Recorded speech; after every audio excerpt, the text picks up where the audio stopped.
प्यारे दोस्तों, आपका अपना YouTube channel concept of study point में स्वागत है। आज हम पढ़ने जाएंगे प्राचीन भारतीय इतिहास के शेष चैप्टर जो बचे हुए दक्षिण भारत के वाकाटक वंश, चालुक्य वंश, चोल वंश, पल्लव वंश, राष्ट्रकूट वंश, उसके बारे में हम पढ़ेंगे एक एक करके। तो स्टार्ट करते हैं पहले वाकाटक वंश। ये वाकाटक वंश है ना, जो कि सातवाहन वंश के अंत के बाद इनका उदय हुआ था। तो सातवाहन वंश के अंत के बाद उन क्षेत्रों पर वाकाटक वंश का आगमन हुआ था। इन्होंने वाकाटक वंशों ने अपनी राजधानी बरार को बनाया था। यह ब्राह्मण धर्म को मानते थे और शैव संप्रदाय के थे। इस वंश के संस्थापक बिंद शक्ति इस वंश का संस्थापक बिंद शक्ति था, जो कि 255 ईस्वी में इसकी स्थापना किया था। इस वंश का सबसे प्रतापी शासक पूछा जाए तो परवर सेन प्रथम था। इन्होंने चार इन्होंने 4 अश्वमेध और 1 वाजपेयी करवाया करवाया था परवर सिंह ने। इस वंश का शासक रुद्रसेन का विवाह प्रभावती से हुआ था और प्रभावती के पिता का नाम चंद्रगुप्त द्वितीय और माता का नाम देवी था। यानी प्रभावती जो कि चंद्रगुप्त द्वितीय और देवी की पुत्री थी। इसका विवाह के कारण गुप्त जो थे और वह कटक वंश के बीच में मैत्रीपूर्ण संबंध स्थापित हो गया। समुद्रगुप्त के प्रयाग प्रशस्ति अभिलेख में वाकाटक वंश की जानकारी नहीं मिलती है, क्योंकि इस अभिलेख में केवल जीते गए क्षेत्र की चर्चा की गई है। इसलिए इसमें वाकाटक वंश की चर्चा नहीं की गई, क्योंकि वाकाटक वंश के साथ मैत्रीपूर्ण समानता, न कि उसका वाकाटक वंश को गुप्त शासकों द्वारा जीता गया था। वाकाटक वंश का अगर अंतिम शासक पूछा जाए तो पृथ्वीसेन द्वितीय था। वाकाटक वंश की शक्ति धीरे धीरे कमजोर हो गई थी और उसके स्थान पर चालुक्य वंश का उदय हुआ था। यानी वाकाटक वंश के बाद कौन सा आया था? चालुक्य वंश। चालुक्य वंश कितने थे? तो चालुक्य वंश की टोटल 3 शाखाएं थी। एक वातापी का चालुक्य, एक कल्याणी का चालुक्य, एक वेंगी का चालुक्य। जो वातापी का चालुक्य है, जो कि अपनी राजधानी वातापी बनाए थे, उसका वर्तमान नाम बादामी है, इसलिए वातापी को बादामी का चालुक्य भी कहा जाता था। वाकाटक वंश का जवाब आया था चालुक्य वंश। चालुक्य वंश में जो वातापी के चालुक्य थे, उनको पराजित करके आ गए थे राष्ट्रकूट वंश। राष्ट्रकूट वंश को पराजित करके फिर कल्याणी का चालुक्य, फिर वेंगी के चालुक्य आए थे। तो पहले हम पढ़ते हैं। तो सतपुड़ा जो पर्वत है ना, सतपुड़ा पर्वत के दक्षिण में चालुक्य वंश का उदय हुआ था। यानी कि टोटल कितनी शाखाएं थी? 3 शाखाएं। एक वातापी का चालुक्य, एक कल्याणी का चालुक्य, एक वेंगी का चालुक्य। जो वातापी का चालुक्य है ना, तो इसका वर्तमान नाम क्या है? बादामी है। ये 3 चालुक्यों में से सबसे पश्चिम में स्थित था और इसी ने चालुक्य की नींव रखी थी। किसने? वातापी के चालुक्य नहीं है, चालुक्य वंश की नींव रखी थी। इस वंश के संस्थापक जयसिंह को माना जाता है, जिसके बारे में जानकारी कैरा ताम्रपत्र अभिलेख से प्राप्त होता है। इसने सामंत के रूप में शासन किया था जयसिंह, क्योंकि यह स्वतंत्र शासक नहीं था जयसिंह। इन्होंने वातापी यानी कर्नाटक को अपनी राजधानी बनाए थे। यानी कर्नाटक वाला जो क्षेत्र है ना, वही वातापी का क्षेत्र था। पुलकेशिन द्वितीय इस वंश का सबसे प्रतापी और महान शासक था।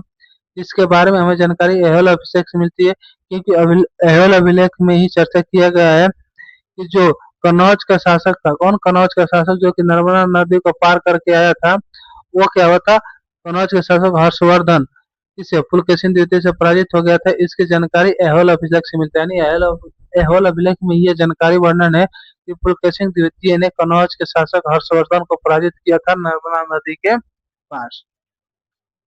फिर आगे हम पढ़ेंगे, उसी में जो शेष भाग है। पुलकेशिन द्वितीय ने दक्षिण भारत के पल्लव शासक महेंद्र वर्मन को पराजित कर दिया और इसकी राजधानी कांची को जीतकर कांची कोंड की उपाधि धारण कर लिया था।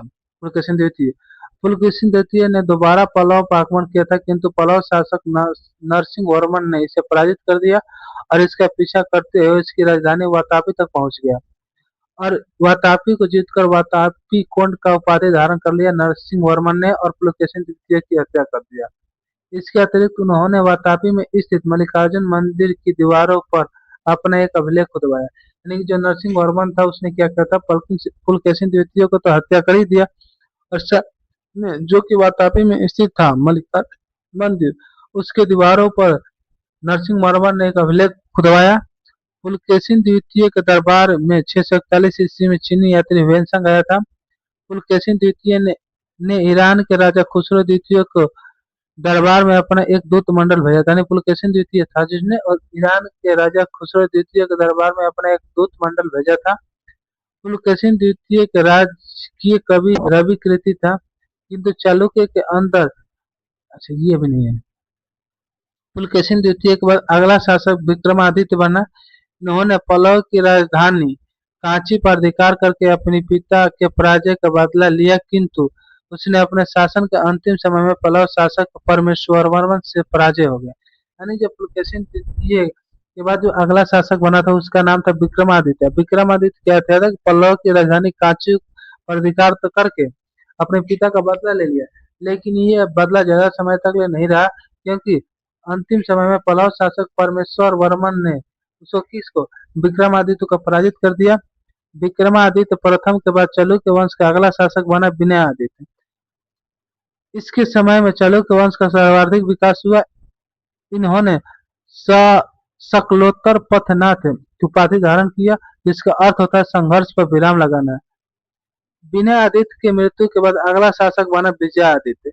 इन्होंने पदकल यानी बीजापुर कर्नाटक वाले क्षेत्र में एक शिव मंदिर का निर्माण करवाया। पतकल शिव मंदिर को विजेश्वर शिव मंदिर के नाम से भी जाना जाता था। विजयादित्य के बाद इस वंश का अगला शासक बना विक्रमादित्य दो, और इन्होंने पल्लव राज्य पर आक्रमण करके उसे पराजित कर कांची पर अधिकार कर लिया और कांची कोट की उपाधि धारण कर लिया।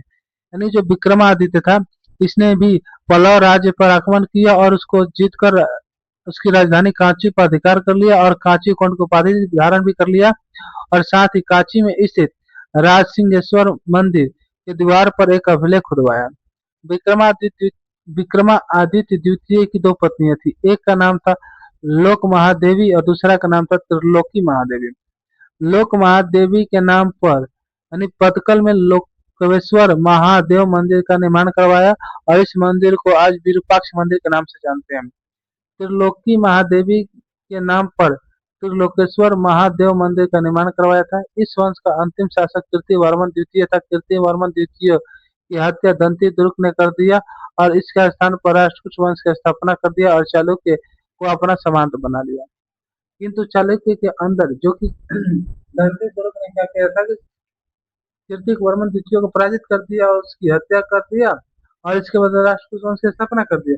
लेकिन ये जो चालुक्य वंश थे ये अंदर ही अंदर बदले की भावना से भरे हुए थे, और ये राष्ट्रकूट की कमजोर स्थिति का इंतजार कर रहे थे ताकि राष्ट्रकूट का अंत किया जा सके, और राष्ट्रकूट का जैसे कर देंगे तो फिर से अपना राजवंश उदय करेंगे। तो इससे पहले हम क्या करेंगे कि राष्ट्रकूट का अंत करके फिर एक नया वंश चालुक्य में एक नया शाखा खुलेगा जिसका नाम है कल्याणी का चालुक्य। तो कल्याणी का चालुक्य के भी हम पढ़ लेते हैं, इसके बाद वेंगी का चालुक्य पढ़ लेंगे। कल्याणी का चालुक्य, तो चालुक्य का जो सामंत चालुक्य जो कि सामंत जीवन जी रहे थे, राष्ट्रकूट की कमजोर स्थिति का फायदा उठा लिया और राष्ट्रकूट के अंतिम शासक कर्क द्वितीय की हत्या शैलव द्वितीय नामक चालुक्य ने कर दिया। इस वंश का पश्चिमी चालुक्य भी कहा, इस वंश को किस कहा जाता है, पश्चिमी चालुक्य भी कहा जाता है। कल्याणी के चालुक्य संस्थापक शैलव द्वितीय जिसकी राजधानी मानिकहेड़ था।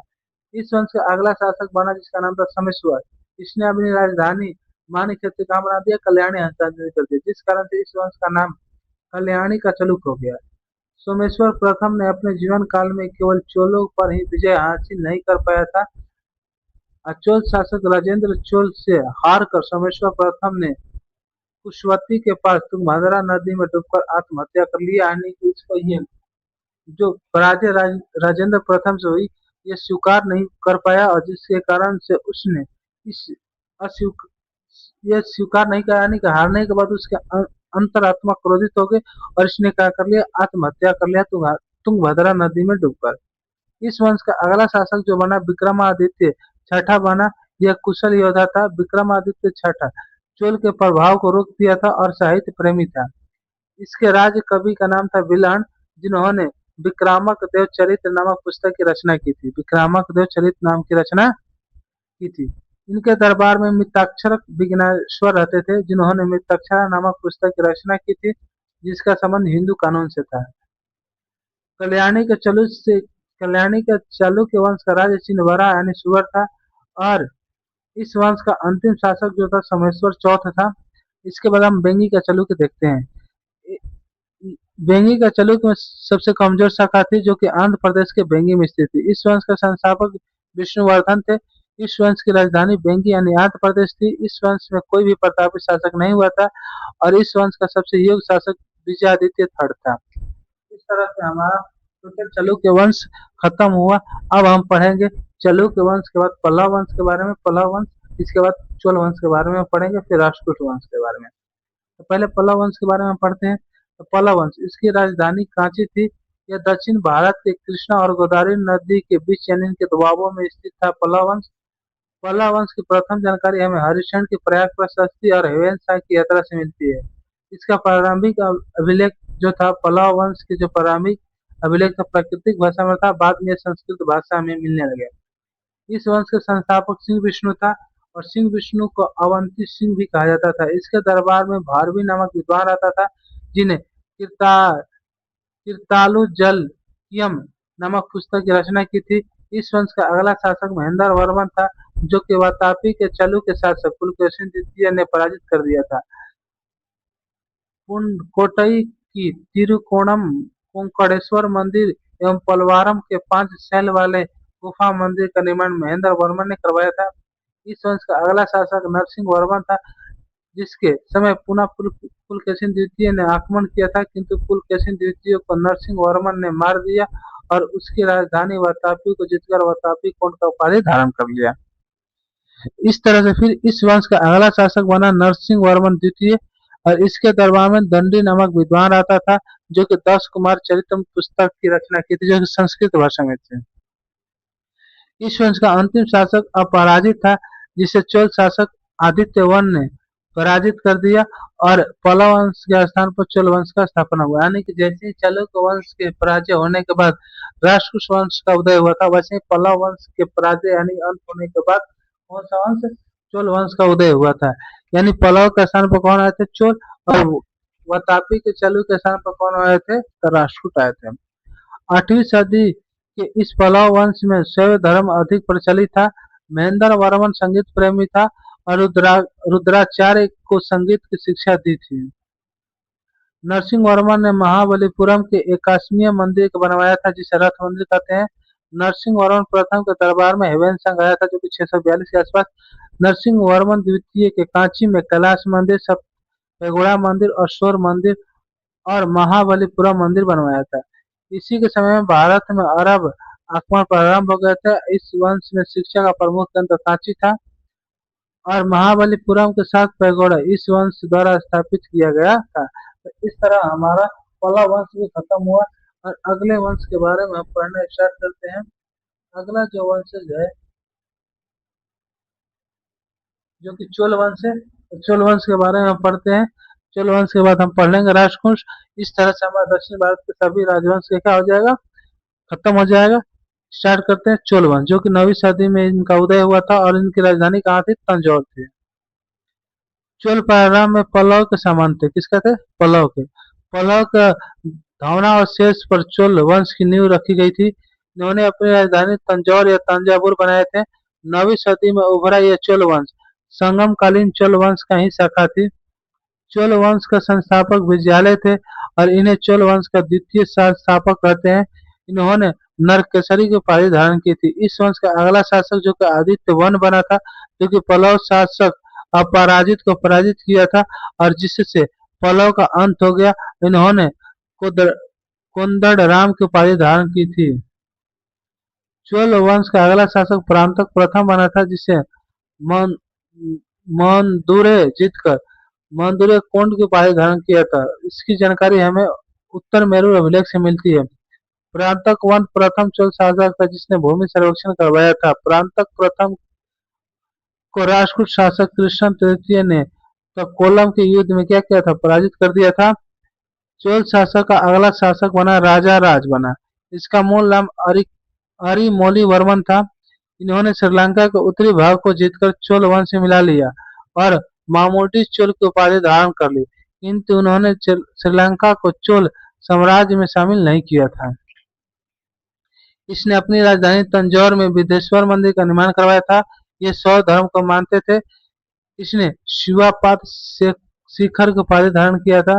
राज ने अपने अंतिम दिनों में मालदीव को भी अधिकार कर लिया था और एक दूत मंडल को चीन भेजा था। अब आ गया सबसे प्रतापी शासक जो कि चोल वंश का था, उसका नाम था राजेंद्र चोल, जो कि विदेशों को भी जीता था, जिससे कि इंडोनेशिया वाले क्षेत्र को भी जीत लिया था। तो अगला शासक चोल शासक राजेंद्र प्रथम बना। यह चोल वंश का सबसे प्रतापी शासक था। इसने श्रीलंका को पूरी तरह से जीत लिया था और वहां की राजधानी अनुराधापुर पर आक्रमण करके वहां के शासक महेंद्र पंचम को बंदी बना लिया था। राजेंद्र प्रथम ने बंगाल के शासक महिपाल को पराजित कर लिया था और गंगई कोंड की उपाधि धारण कर ली थी और यहाँ से गंगाजल को लाया और अपनी राजधानी के बगल में एक नया शहर बसाया जिसका नाम था गंगई कोंड चोलपुरम। इस शहर में उसने एक तालाब बनवाया था और उसमें गंगाजल मिला दिया और इस तालाब का नया नाम चोलगंगम रखा। इस तरह से राजेंद्र प्रथम की कुछ बातें और आगे है।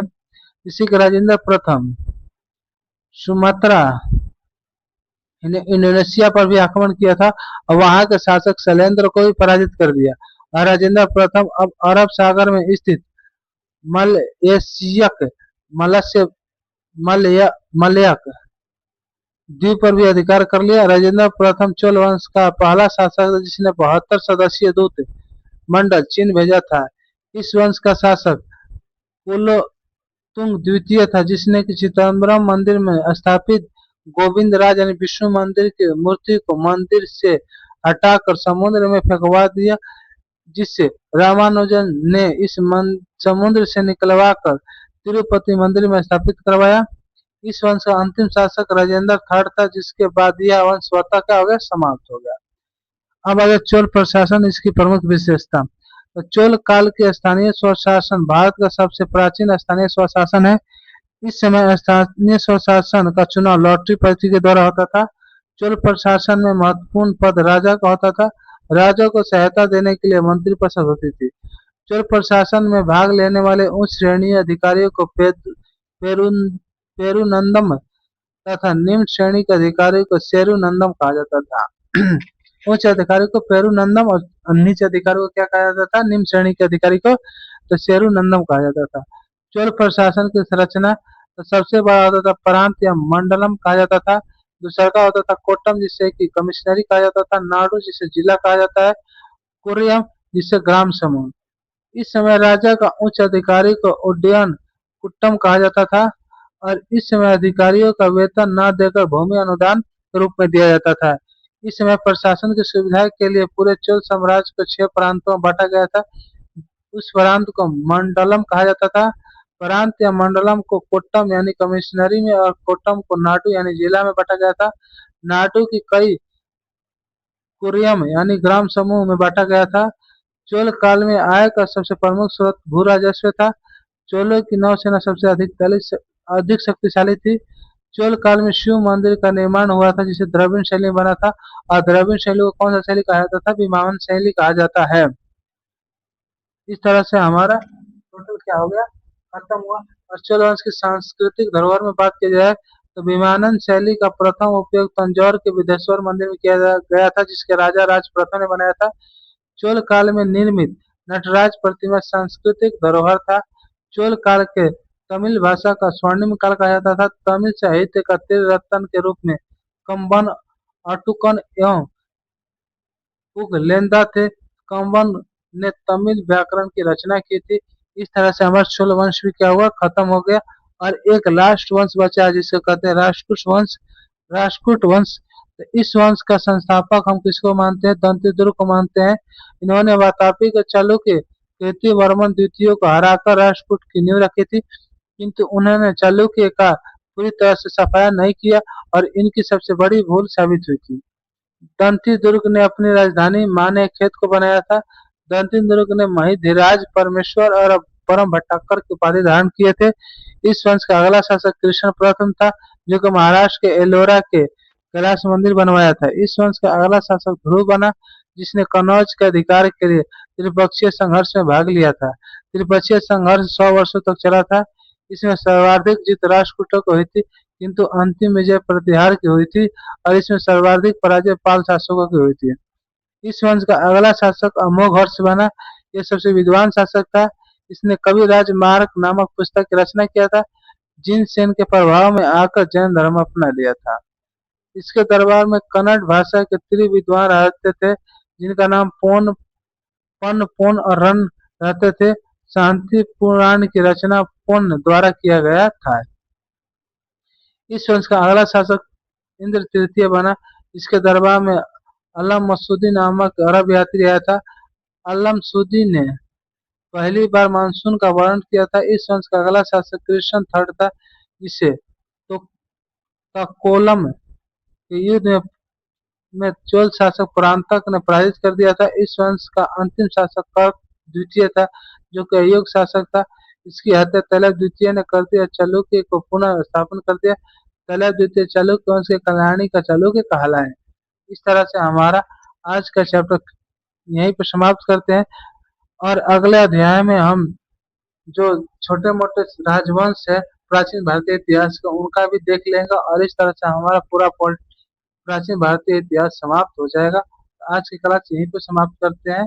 Thank you for watching this video.